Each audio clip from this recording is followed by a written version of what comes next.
Assalamualaikum warahmatullahi wabarakatuh. Perkenalkan, kami dari kelompok 3 kelas A2 SIK yang beranggotakan Adila Dwi Agustin dengan NIM 2109446, Ade Suryaning Tias dengan NIM 2102463, Sifaur Rohmah dengan NIM 2101235, Amanda Novita dengan NIM 2104312, dan Putri Ivana Anggraini dengan NIM 2101937. Di sini kami akan mempresentasikan mengenai transportasi metode stepping stone. Izin melanjutkan, yang pertama itu, apa itu metode transportasi? Metode transportasi merupakan suatu metode yang digunakan untuk mengatur distribusi dari sumber-sumber yang menyediakan produk yang sama ke tempat-tempat yang membutuhkan secara optimal dengan biaya termurah. Alokasi produk harus diatur sedemikian rupa karena terdapat adanya perbedaan biaya-biaya alokasi dari satu sumber ke tempat tujuan yang berbeda-beda. Selanjutnya yaitu metode stepping stone atau metode batu loncatan, menekankan ke bawah biaya transport dengan memasukkan variabel non-basis atau alokasi barang ke kotak kosong ke dalam solusi dan kemudian menghasilkan kembali. Langkah-langkah metode stepping stone yang pertama, penyusunan tabel alokasi, yang kedua, prosedur alokasi, yang ketiga, mengubah lokasi secara trial and error. Hal-hal yang perlu diperhatikan dalam metode stepping stone. Yang pertama, arah yang diambil bisa searah jarum jam atau berlawanan. Yang kedua, fokus pada sel kosong. Yang ketiga, tentukan nilainya. Yang keempat, cari nilai sel dengan angka terkecil dalam nilai sel dan mengisi sel dengan kapasitas maksimal. Yang kelima, jika masih ditemukan nilai sel negatif, ulangi langkah hingga mencapai nilai optimum. Selanjutnya yaitu penjelasan metode stepping stone. Metode ini dalam merubah alokasi produk untuk mendapatkan alokasi produksi yang optimal menggunakan cara trial dan error atau coba-coba. Walaupun menggunakan alokasi dengan cara coba-coba, ada syarat yang harus diperhatikan, yaitu dengan melihat pengurangan biaya per unit yang lebih besar daripada penambahan biaya per unitnya. Contoh, suatu perusahaan mempunyai 3 pabrik di W, H, O, dengan kapasitas produksi tiap bulan masing-masing 90 ton, 60 ton, dan 50 ton, dan mempunyai 3 gudang penjualan di A, B, C, dengan kebutuhan tiap bulan masing-masing 50 ton, 110 ton, dan 40 ton. Biaya pengangkutan setiap ton produk dari pabrik W, H, dan O ke gudang ABC adalah sebagai berikut. Biaya tiap ton dalam ribuan rupiah. Pabrik W ke gudang A 20, ke gudang B 5, ke gudang C 8. Pabrik H ke gudang A 15, ke gudang B 20, ke gudang C 10. Pabrik O ke gudang A 25, ke gudang B 10, ke gudang C 19. Tentukan alokasi hasil produksi dari pabrik-pabrik tersebut ke gudang-gudang penjualan dengan biaya pengangkutan terendah. Selanjutnya akan dilanjutkan oleh teman saya.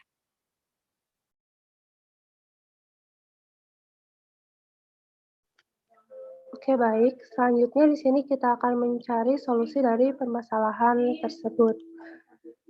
Nah, langkah pertama atau langkah awal yang kita lakukan yaitu penyusunan tabel alokasi. Dapat terlihat seperti tabel berikut.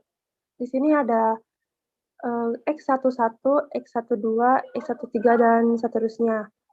Nah, pada gedung A, X11, itu ada 20, pada X12 ada 5, X13 ada 8, X21 ada 15, X22 ada 20, X23 ada 10, X31 ada 25, X32 ada 10, dan X33 ada 19. Itu merupakan biaya tiap tonnya. Nah, untuk kebutuhan gudangnya, tadi kan dikatakan pada soalnya itu ada kapasitas produksi tiap bulan masing-masing. Mohon maaf, untuk kebutuhan gudangnya itu masing-masing di gudang A itu ada 50 ton, di gudang B ada 110 ton, dan di gudang C ada 40 ton. Dan kapasitas pabrik pada masing-masing pabriknya itu pada pabrik B ada 90, pabrik H ada 60, dan pabrik O ada 50. Jumlah dari kebutuhan gudang maupun jumlah dari kapasitas pabrik yaitu 200. XIJ di sini menyatakan banyaknya alokasi dari sumber yaitu pabrik, I ke tujuan yaitu gudang, J. Maka nilai XIJ di sinilah yang nantinya akan kita cari. Next.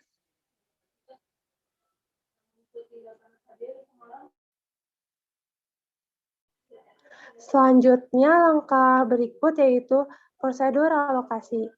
Pedoman prosedur alokasi tahap pertama adalah pedoman sudut barat laut atau biasa disebut Northwest Corner Rule, yaitu pengalokasian sejumlah maksimum produk mulai dari sudut kiri atas X11 dengan melihat kapasitas pabrik dan kebutuhan gudang.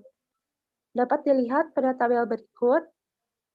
Kita akan memulai dari ujung kiri atas, yaitu pada gudang A dan pabrik W X11, di mana kita lihat kebutuhan gudang tersebut 50.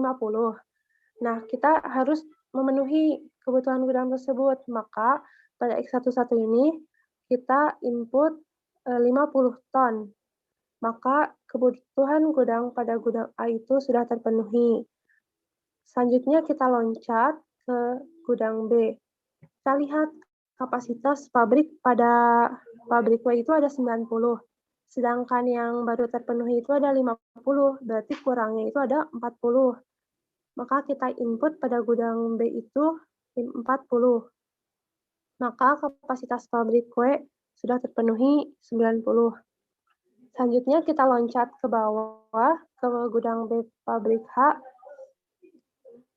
Kita lihat terlebih dahulu kebutuhan gudang B-nya 110, sedangkan yang baru terpenuhi itu ada 40, berarti kurangnya masih ada sekitar 70. Nah, namun kapasitas pada pabrik H itu 60, maka kita hanya bisa memenuhinya sebanyak 60 ton.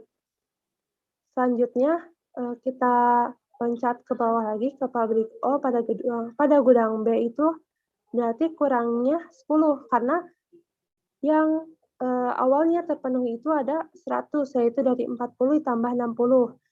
Sedangkan kebutuhan gudang B itu ada 110, maka kita harus memenuhi 10 gudang lagi, 10 ton lagi pada gudang B. Nah, selanjutnya kita loncat ke gudang C pabrik O. Dilihat bahwa kapasitas pabrik pada gudang C pabrik O itu ada 50, sedangkan yang baru terpenuhi itu ada 10, maka kita harus memenuhinya sebanyak 40 ton lagi. Maka kapasitas pabrik O sudah terpenuhi dan kebutuhan gudang pun pada gudang C 40 itu sudah terpenuhi. Selanjutnya kebutuhan gudang dan jumlah kapasitas pabrik itu sama, yaitu 200. Baik, berikutnya itu ada biaya pengangkutan untuk alokasi tahap pertama sebesar 50 dikalikan dengan biaya tiap tonnya yaitu 20, selanjutnya ditambah 40 dikali dengan 5, ditambah 60 dikali dengan 20, ditambah 10 dikali dengan 10, dan ditambah 40 dikali dengan 19. Maka total dari jumlah biaya pengangkutan untuk alokasi tahap pertama itu sebesar 3.260. Selanjutnya akan dilanjutkan oleh rekan saya.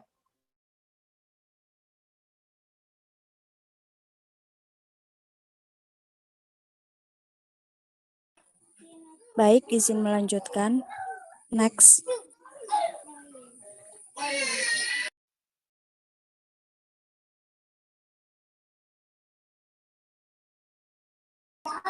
Selanjutnya yaitu merubah alokasi secara trial and error.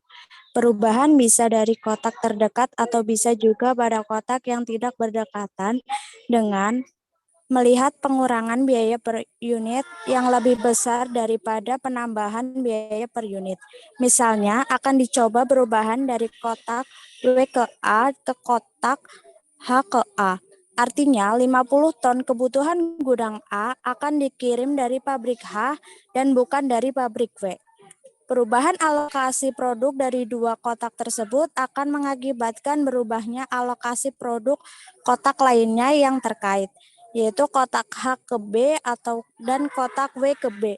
Untuk itu, sebelum dilakukan perubahan, perlu dilihat penambahan dan pengurangan biaya transportasi per unit sebagai berikut. Penambahan biaya dari H ke A sama dengan 15, dari W ke B sama dengan 5 apabila dijumlahkan yaitu 20. Pengurangan biaya dari W ke A sama dengan 20, dari H ke B sama dengan 20, apabila dijumlahkan yaitu 40. Karena pengurangan biaya per unit lebih besar dari penambahan biaya, maka perubahan dapat dilakukan. Next.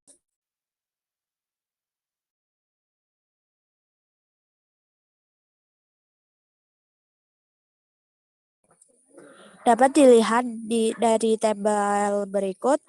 Perbaikan pertama dengan trial and error. Dari pabrik W ke gudang A yaitu bernilai 20, dari pabrik W ke gudang B bernilai 5, dari pabrik W ke gudang C bernilai 8.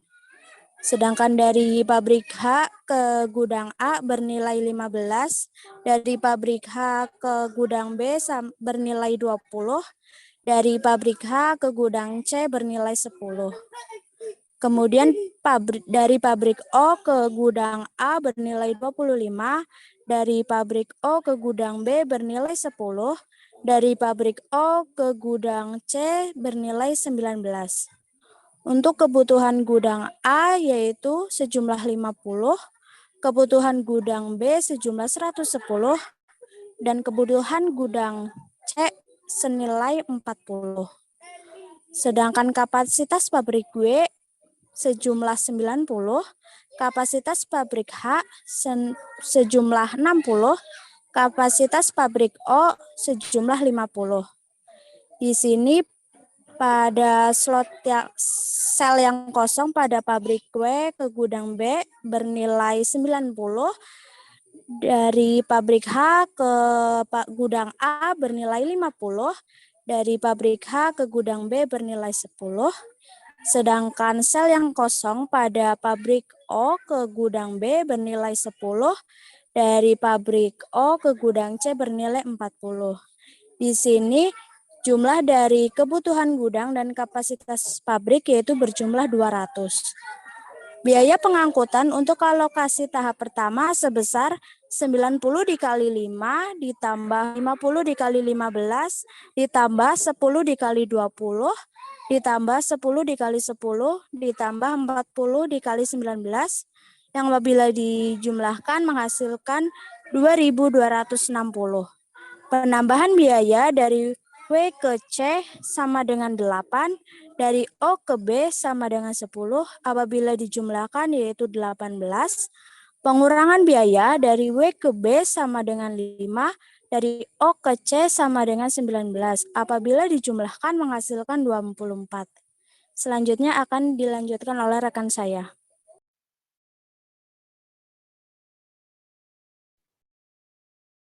Jadi dari tabel ini terdapat kolom yang kosong. Katakanlah kita mulai dari WC. Dari WC itu kan kita mau melewati ke tabel berikutnya. Jadi harus loncat. Nah, loncatnya itu dengan sesuai arah jarum jam ataupun berlawanan dengan arah jarum jam. Karena tabel WC terletak di ujung kanan atas, jadi kita harus berlawanan arah jarum jam yaitu ke WB. Lalu loncat ke paling bawah yaitu ke OB. Kenapa nggak ke HB? Karena kalau loncat ke HB itu nanti malah balik lagi ke kolom yang kosong. Jadi ini harus loncat ke OB. Nah, OB ini kan ada 50. Kita lihat kebutuhan gudangnya sudah terpenuhi. Nah, apakah kapasitas pabriknya sudah terpenuhi apa belum? Karena kapasitas pabrik O adalah 50, jadi sudah terpenuhi. Nah, dari situ karena berlawanan arah jarum jam, kita loncat ke OC. OC ini kosong. Kenapa kosong? Karena tadi di pabrik O ini sudah terpenuhi kapasitas pabriknya, yaitu sejumlah 50. Selanjutnya balik lagi ke WC. Sehingga dihasilkan biaya pengangkutan untuk perbaikan kedua sebesar 2020, lalu penambahan biaya dari W ke B adalah 5, dari H ke C adalah 10. Pengurangan biaya dari H ke B sama dengan 20 dari W ke C itu 28.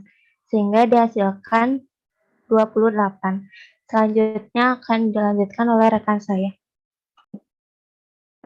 Oke, langsung saja. Perhitungan dimulai dari sel kosong, terlebih dahulu dengan memberi tanda positif, selanjutnya negatif, positif, dan seterusnya. Jadi, sel kosong yang pertama dari pabrik B ke gudang A. Ini kita kasih tanda negatif positif. Selanjutnya,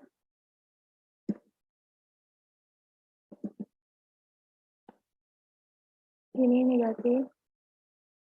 Turun ke bawah, jadi positif.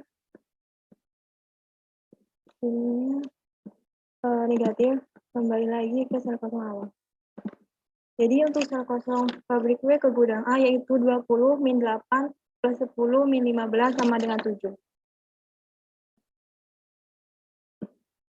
Selanjutnya sel kosong selanjutnya yaitu dari pabrik A ke gudang B.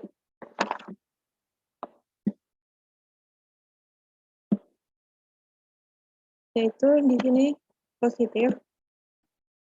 Kemudian ke sini ke samping jadi negatif, kembali ke atas positif, ke samping negatif, dan ke bawah lagi.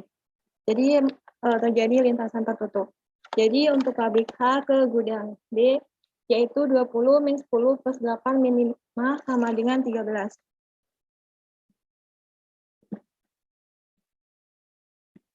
Untuk sel kosong selanjutnya yaitu dari pabrik O ke gudang A. Di sini kita kasih tanda positif, ke atas negatif, ke sampingnya positif, ke atas lagi jadi negatif, ke samping jadi positif, dan kita langsung ke bawah, ke sini jadi negatif, dan kembali lagi ke sel kosong awal. Jadi untuk pabrik O ke gudang A yaitu 25 min 10 plus 10 min 8 plus 5 min 15 sama dengan 7. Selanjutnya, sel kosong selanjutnya yaitu dari pabrik O ke gudang C. Di sini kita kasih tanda positif, langsung ke atas, jadi negatif, ke samping positif, langsung ke bawah, jadi negatif, kembali lagi ke awal, ke sel kosong awal. Jadi dari pabrik O ke gudang C yaitu 19 min 8 plus 5 min 10 sama dengan 6. Ini kan semua sel kosongnya bernilai positif semua, nggak ada yang negatif. Jadi dikatakan sudah optimal. Jadi total biayanya yaitu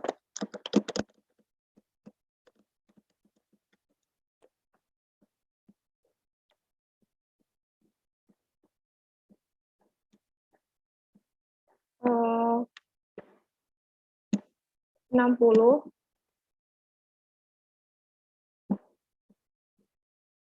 60 dikali 5 ditambah 30 dikali 8 ditambah 50 dikali 15 ditambah 10 dikali 10 ditambah 50 dikali 10 jadinya 1890. Sehingga alokasi produk dengan biaya terendah adalah 90 unit produksi dari pabrik W dialokasikan ke gudang B sebanyak 60 unit dan ke gudang C sebanyak 30 unit. Selanjutnya 60 unit produksi dari pabrik H dialokasikan ke gudang A sebanyak 50 unit dan ke gudang C sebanyak 10 unit. Selanjutnya 50 unit produksi dari pabrik O dialokasikan ke gudang B sebanyak 50 unit. Mungkin itu saja penjelasan mengenai metode stepping stone dari kelompok kami. Kurang dan lebihnya mohon maaf. Wassalamualaikum warahmatullahi wabarakatuh.